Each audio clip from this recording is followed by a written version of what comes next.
Hello everyone, and welcome back to Speed English. Welcome to day 2 of our 7-day English speaking challenge. Yesterday we learned how to think in English instead of translating. Every sentence, that was the first step. Today, we are going to remove one of the biggest obstacles to fluency: fear.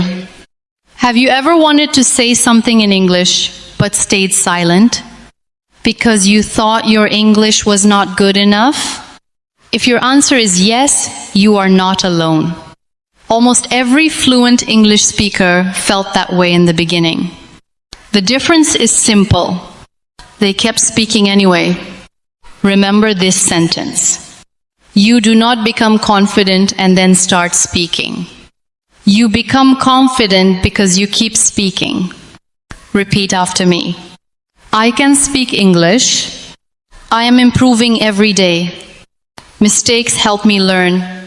I will not give up. Excellent.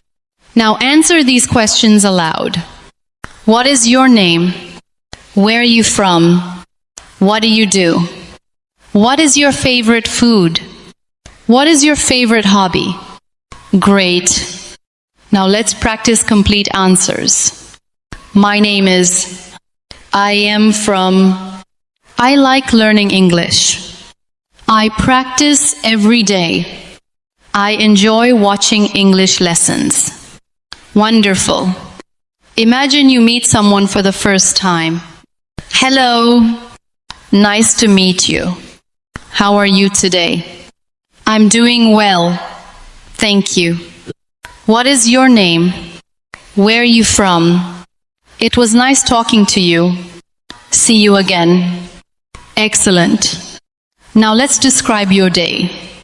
I woke up early. I brushed my teeth.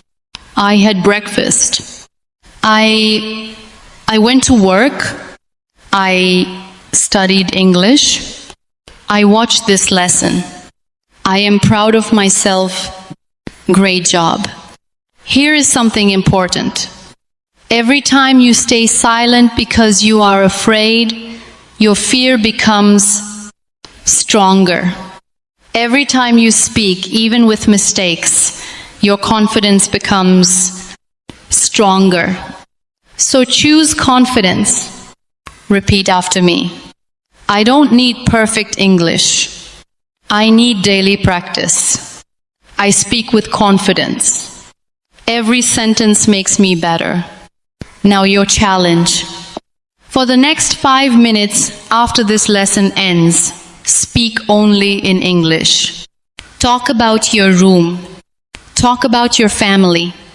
Talk about your day. If you forget a word, use an easier word. Never stop speaking. Keep going. Before we finish, remember these 3 rules. Speak every day. Accept your mistakes. Never compare yourself with other people. Compare yourself with who you were yesterday. Tomorrow is day 3. We will practice real, everyday conversations that you can use in daily life. Thank you for joining me. Keep practicing. Keep smiling. Keep speaking English. See you tomorrow. Goodbye.